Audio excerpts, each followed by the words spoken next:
Boston Celtics get the win over the Portland Trail Blazers, but the real story is Payton Pritchard, Derrick White, 84 points combined. What a game. We're going to talk about it right now on the Locked On Celtics podcast.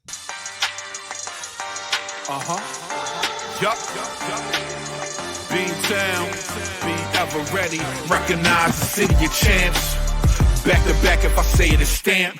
Locked on number 19, the best one, the next one. Juice loose in your pool now for the next run. It's the C's, who else could it be? What they gon' say now? Screaming like JT, Karalis, recap the madness. Every game, every practice. Best daily pod, no cap like Brad Beckett. Clutch like Jrue to KP, tap in daily. Prime time, dapping D White on the sideline. Raining Jace, how it started, raising banners, how we finish. Locked on Celtics pod, home of the winners. There, welcome back to the Locked On Celtics podcast, right here in the Locked On Podcast Network, where it's your team every day. I got you covered every Monday through Friday with a free podcast. It's dropped directly to your device, your favorite podcasting app, if you're a subscriber. So go ahead and do that. We're available everywhere, like I said, Monday through Friday. We're on the YouTube page. Go check us out there and get into the comment section. Share your thoughts there about this big Boston Celtics win, 128-118 over the Portland Trail Blazers. I'm John Karalis. If you're new to the show, I'm a beat writer covering the Boston Celtics right now. I'm doing it for Boston Sports Journal. I've been covering the Celtics for about 20 years. I've written a couple of books on the team, so I know what I'm talking about, I think, when it comes to the Boston Celtics. I'm here at TD Garden after this win. Today's show brought to you by FanDuel. New customers at FanDuel, you bet $5 if you win. You get $150 in bonus bets. So go ahead and check that out at FanDuel.com. Boston Celtics get this win, 128-118 over the Blazers, which was nice. Look, credit to the Blazers, man. They're a tough team. They're a young team. They're hungry. They play pretty well. They got a crazy outlier shooting performance from Jabari Walker, who is what did he shoot? 6 of 6 from 3. He this is another rando who's just like, yeah, I'm just going to become Steph Curry when it comes to shooting against the Celtics. I'm glad this game went the way it went, because he went from a 28% three-point shooter or 26% three-point shooter to a 34% three-point shooter in one game. But credit to the Blazers, man. They're a good young team, and this wasn't the easiest game for Boston. But let's just start with, like, later on, I'll get to the individual performances. A little Wi-Fi issue here at TD Garden. Later on in the second segment, I'll get to why they needed this game. We needed this game. Not even the Celtics. We needed this game from the Celtics. The big story, obviously, Payton Pritchard and Derrick White. Payton Pritchard, 43 points, 14 of 10 shooting overall, 10 of 16 from 3, 5 of 5 from the line, 10 rebounds, 5 assists. How about 10 rebounds? How about 10 rebounds for Payton Pritchard? 4 of those offensive rebounds on top of everything. He is the first player ever to have 43 points, 10 3-point makes, and 10 rebounds. So first player to ever do that.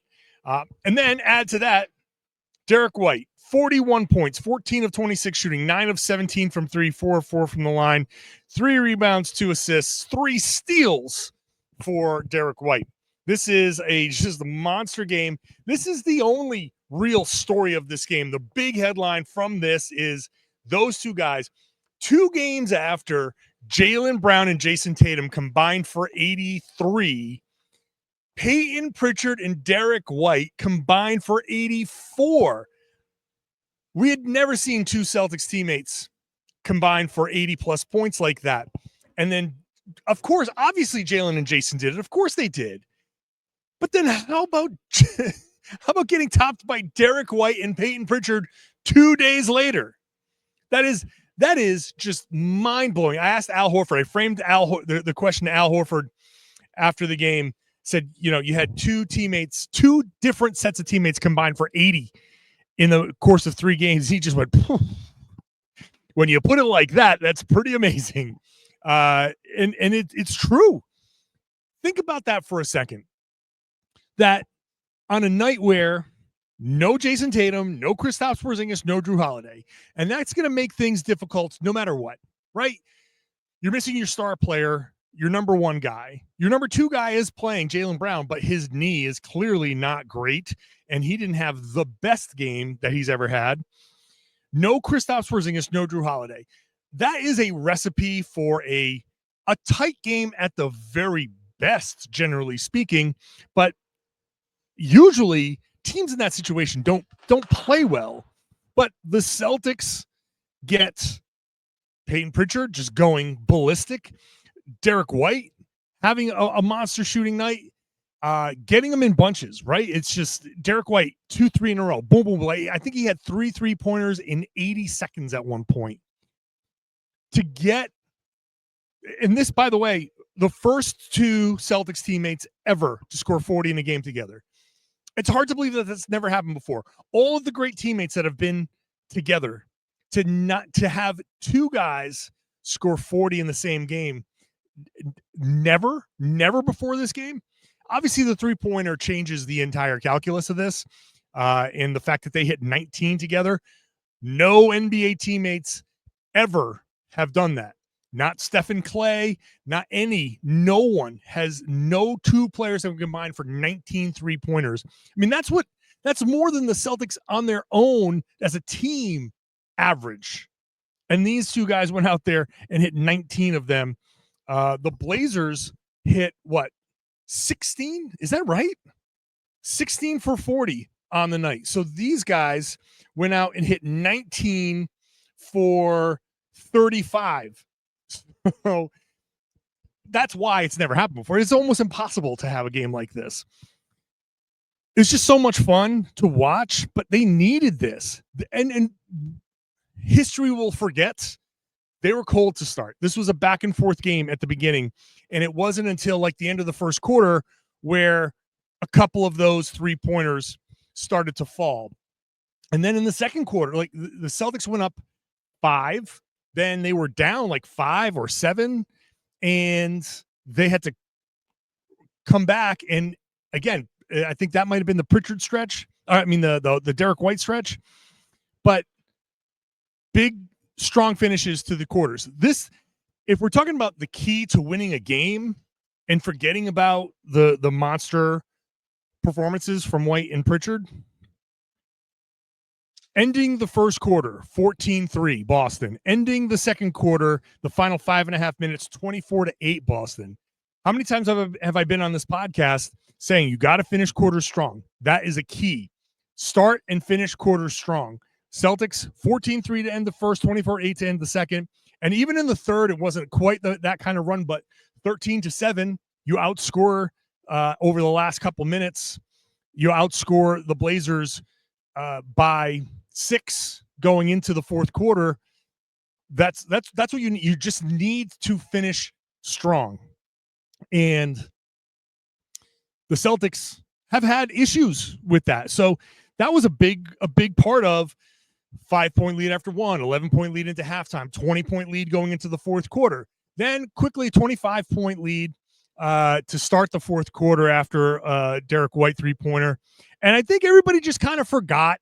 Everybody was all caught up in the moment and the magic of it all. And I was like, I almost forgot about the Blazers for a second. Like, they just became a team wearing black jerseys. Like, if you ever watch bad TV, like bad basketball TV shows where they have the other team in just a solid color with those big, stupid numbers that take up the whole jersey, that's what the Blazers felt like to me to start the fourth quarter. And probably how they felt to the Celtics. And that's why the Blazers, who again are pretty good actually for a team that came in, who rode tanks into the season, they've come out pretty good here. They were like, we're not done here. This isn't over yet. And they walked the lead all the way down to single digits, and the Celtics were able to hold them off.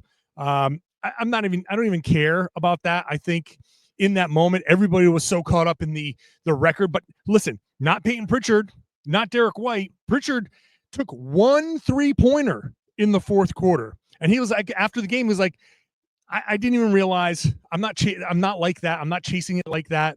And that's what he and Derrick White after the game, just perfect the way they were talking.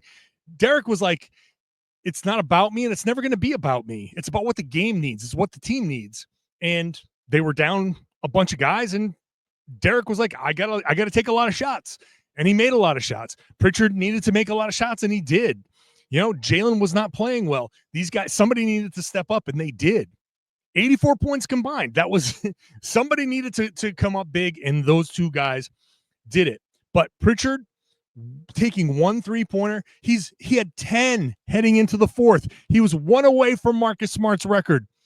He had hit 4 in the first quarter. He had 5 in the third quarter. He hit 1 in the second quarter.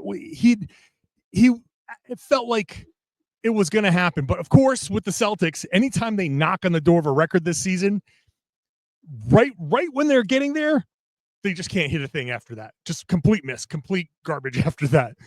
But credit to Pritchard in the fourth quarter. They were up on him and he just drove. He got to the rim. He drew a foul.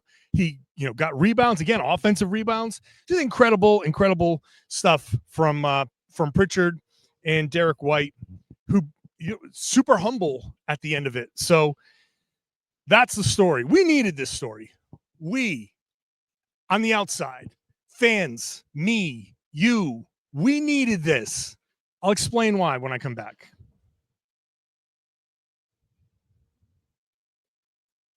Today's show is brought to you by BetterHelp.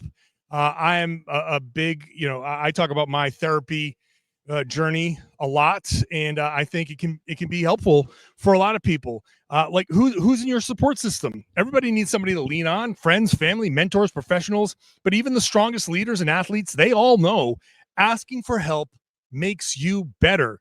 There's a misconception that asking for help makes you look weak. No, actually, strong people ask for help. Therapy is one of the best ways to build a strong support system. It's not just for tough times. It can help with setting boundaries, which are important, developing coping skills, becoming the best version of yourself. It's important to be able to have honest conversations with yourself, but it's hard. You need somebody to talk to help talk you through if it's a tough time in your life, or if it's just needing to figure out some things. Maybe you're just stressed at work. Maybe you just want to be a little bit better at certain things, just a little bit better at life. Well, BetterHelp can help you build your support system. If you visit betterhelp.com/LockedOnNBA, you get 10% off your first month. That's BetterHelp, HELP, betterhelp.com/LockedOnNBA to get that 10% off your first month. Start your therapy journey at betterhelp.com. Thank you for making Locked On Celtics your first listen every day. Go check out the new Locked On Celtics newsletter. Go to LockedOnDaily.com. Enter your email. Well, first click on that Celtics logo, Locked On Celtics logo. Enter your email, and then Monday through Friday, you get an email from me with Celtics coverage, NBA coverage from Locked On NBA, and fantasy coverage from Locked On Fantasy. So check that out. Daily, open it up, read. It's a great way to keep up with the podcast. If you miss an episode or two, I get it. You're busy. Maybe there's another podcast out there, non-basketball, because I can't imagine you'd listen to any other basketball podcast. But if you miss a show, it's a great way to keep up with the show. So go check it out there. All right. So when I say we needed this game, this one was just flat out fun. And I think it's tough. I'll be honest, it's tough covering a team like this with the expectations where they are and like very buttoned up team, kind of boring in a lot of ways. There's not a lot of anticipation. If they win, they're supposed to win. If they lose, it's the end of the world. That's not fun. That's not what sports are supposed to be. But that's an easy trap to fall into. And it's not, I'm not calling anybody out. This is exactly what every good team with high expectations deals with. The Celtics, the Warriors, pick a great football, the Chiefs, every team that has high expectations, fans tend to just say, yeah, win. That's great. You won. You're supposed to win. In fact, you get upset at wins if the wins don't go your way. right? Like, how many times everybody's been guilty of it? I've been guilty of it too. Celtics win, but it looked different than you expected, sloppier than you expected. And you come out and you're like, oh, yeah, they won, but that's not fun. This game, what we watched out here, was just pure fun. So much fun that I don't even care about the fourth quarter. I excuse it away. Because like, yeah, okay, maybe they were chasing a little bit. Maybe they got a little tired. Pritchard played the whole fourth quarter. I think Derrick White might have played the whole fourth quarter. I gotta look at that. Did he play the whole fourth? But either way, those guys were pretty tired. Yeah, Derrick and Payton played the whole fourth. They played the whole third too. Payton played the whole third. So Payton played the whole second half. So he's probably tired. But it was still fun. We're watching things that you never see. You never see somebody hitting 10 3-pointers in a game. That's so rare. I mean, the Celtics have guys that can do it. Like, obviously, Derrick White's capable of it. Sam Hauser's capable of it. There's guys who are capable of it, but you still don't see it very often. Guys scoring 40 points in a game, 2 teammates scoring 40 points in a game. This was the type of like fun, just put your mind at ease, just enjoy it. Sports, just pleasure. That's what this was. And for a team where 99% of what we've seen all this season is some version of business as usual, some version of, yeah, this is a championship team just doing what it does. This game has got people excited. It's got people buzzing. It's got people talking. Can you believe what Payton Pritchard did? Can you believe what Derrick White did? Can you believe they did it in the same game? That is beautiful. That is sports at its best. And for a team that has these kinds of expectations, that's an important thing. That's an important thing to have every once in a while. It's important for us fans to sit there and be like, you know what? We need to enjoy this process a lot more. It's a good lesson, I think, for all of us, because these seasons fly by.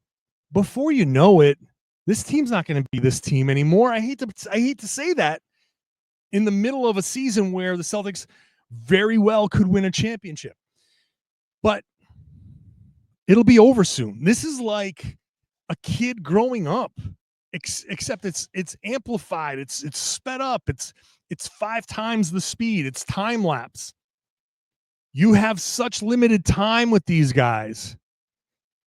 Instead of worrying about every little thing, enjoy a game like this, but take it as a lesson, I think, to say, you know what, we got to enjoy these games more and understand that sometimes it gets hard.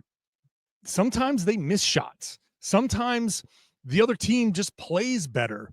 And even if it's not the result you expected, it doesn't go the way you thought it would, doesn't mean that it's bad. It's just we need to enjoy the sports part of it. We need to enjoy the effort and the ups and the downs, and it is a roller coaster. And I appreciate this game so much because it really was a great reminder of how fun this can actually be, how much fun this sport, this game, this arena, these fans, how much fun all of this is, and how cool it is that we get to be here. I get to be here and enjoy it and share it with you, and that you get to watch it on TV and have some fun with it. And we get to have these moments together. All right, let's get back to the game because I want to get into some of these individual performances before we wrap it up. Celtics going to be on the back-to-back, so I'll get to that. Jaylen Brown, and okay, maybe there's something I didn't like about Jaylen Brown's game, but I'll talk about that next. Today's show is brought to you by FanDuel. When the game tips off, NBA action is just getting started, and there's no better place to get in on it than FanDuel, America's #1 sports book. With FanDuel, You can place live bets throughout the game. So even if you miss the opening tip-off and you want to bet on a fourth quarter comeback, maybe you're a Blazers fan and you did that. And you can stay in the action over there at FanDuel. If you're looking for a bigger payout, you can combine your live bets into the same game parlay. FanDuel's live betting feature, it keeps every moment of the game exciting. So whether you want to bet on how many three-pointers Payton Pritchard was going to make in the fourth quarter, and over under, maybe you thought he looked tired and you were going to bet the under. You could have done that over at FanDuel. So go check that out. And when you win, you get paid instantly, which is exactly what you want. Right now, FanDuel customers can get $150 in bonus bets if you place that first $5 bet and it wins. Visit FanDuel.com to join today. Make sure you're using the tools that are available to you to set your limits and set your budget. This is a very important thing. We want to have fun, and your sports betting is legal and you're allowed to do it. Just have fun with it and don't go overboard. I understand that can be tough, but set your limits, set your budget, set whatever you can afford to lose, and then you can have fun betting on these games at FanDuel. FanDuel.com. Get your shot at $150 in bonus bets. Make every moment more with FanDuel, the official sports betting partner of the NBA. Thanks for making Locked On Celtics your first listen every day. Go check out Locked On NBA. I'm normally there for Locked On NBA Game Night on Fridays, but the Celtics play the Sixers on Thursday night, so I will be here working the game and not on the NBA show. But that still makes it, you should still be watching it because they cover the whole league, and it's a great way to keep up with everything. And then, of course, Locked On NBA, the midday show, covers all the big stories in the association. So check that out. All right, individual performances in this game. I'll start with Jaylen Brown, who struggled a lot in this game. 7 of 23 shooting, 0 of 4 from 3. He did get to the line, 4 of 6. He had 8 rebounds, 3 offensive rebounds. He did have 8 assists. So final numbers for him, 18 points, 8 rebounds, 8 assists, 1 steal, 3 turnovers. I'll commend Jaylen for fighting through it and for putting up a decent stat line, right? 18, 8, and 8 is a really good line, actually. It shows you that he was able to do something positive on a night where he just couldn't hit a thing. And I do think that right knee is bothering him. I just feel like I don't know why he played in this game. I know Jayson was out and there's a shoulder thing there or whatever, but I just, whether it was Jaylen's call or the team's call, I just don't think he should be pushing it right now. I don't want to see a guy like he's never going to get it at 100% probably, but give him some rest, give him some time off, give him this game off against Philly, give him that day off. I assume Jayson's going to be back. I think Porzingis has he was listed as doubtful. He wasn't listed as out. So hopefully this was kind of a way to extend the illness while, I don't know how sick he really is, but hopefully Porzingis will be back. I don't know about Holiday. Like I said in yesterday's podcast, he practiced, he went through it. I don't know. He was listed as doubtful. He wasn't outright. So we'll see. We'll see what the injury report's going to look like on Thursday. But I don't think Jaylen should play. I think they should just be careful with him. It's just not worth. If he's going to play like this and shoot like this, I'd rather have him just sit out. Get the knee right. These games don't matter that in that same way. Like I just don't want to see. I don't want to see that become a thing. And the longer you play with knee soreness, the more you put pressure on other parts of your body. If the right knee is bothering you, you're putting more pressure on the left, and then that could turn into something. Another, a soreness in the left knee, some other joint soreness, soft tissue stuff, anything. Like you just want to be careful with that. Sam Hauser left the game. He was limping in the locker room afterwards. He was in pain. Said didn't even realize how he did it. I didn't see the replay of how he hurt himself, but it looked like he turned his ankle. But he had a bad shooting night anyway. 2 of 9 overall, 1 of 8 from 3.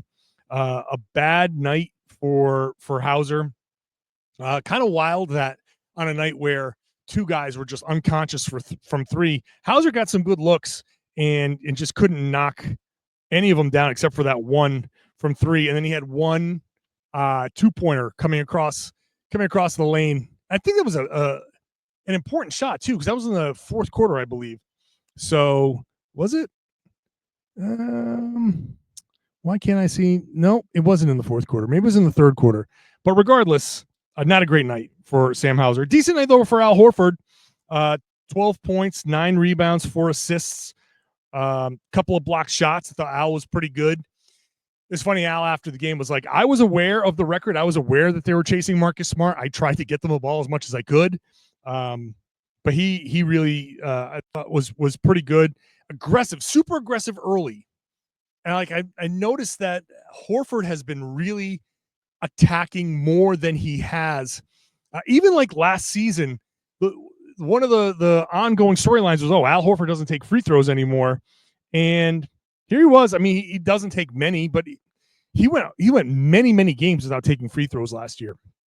Now I think he's attacking a bit more, and he's getting there. He a couple of free throws in this game. I thought Al was pretty good.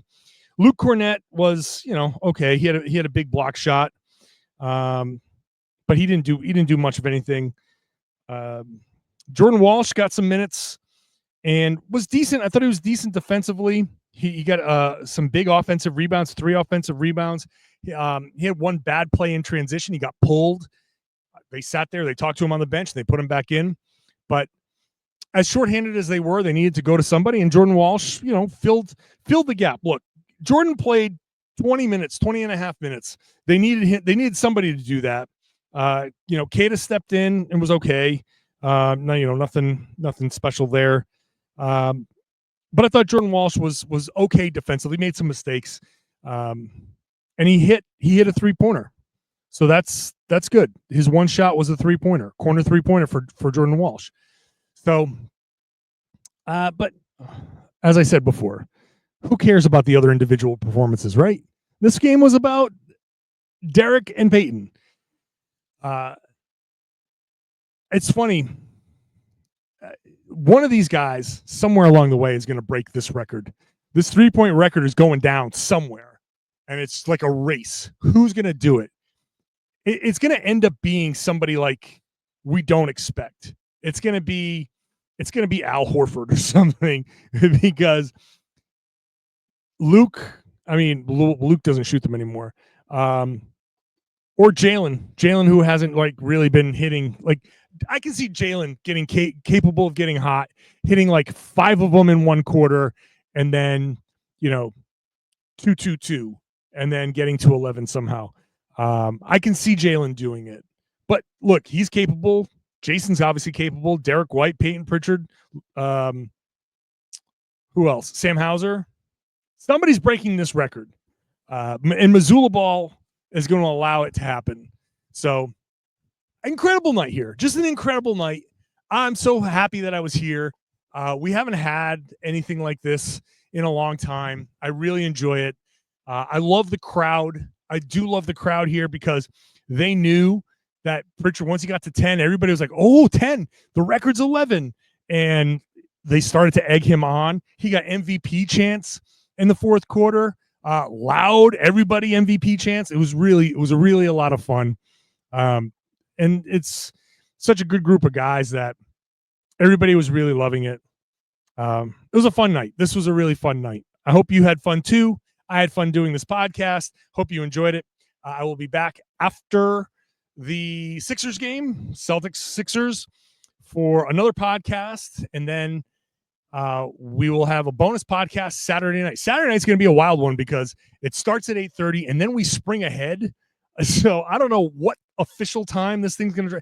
This might just show up at 5 or 6 a.m. I have no idea, but I'll do a bonus podcast for you. It might be a quick one, but it's Celtics Lakers, and that has the potential to be a really, really good game. Lakers are playing well. Don't want to look past the Sixers, but I think there's going to be a lot of looking past the Sixers, which makes the Thursday night game really interesting. I don't know how well it's going to go because even I'm looking forward to the Lakers. So, but I will be here for you. Make sure you're subscribed wherever you get your podcasts. You can get that dropped directly to your favorite podcasting app. If you want to listen audio-wise, you can watch the show on YouTube. You can get into the comment section and share your thoughts there. I would also love it if you shared the podcast and you told everybody that they should be listening to and watching the Locked On Celtics podcast here on the Locked On Podcast Network. It's your team every day.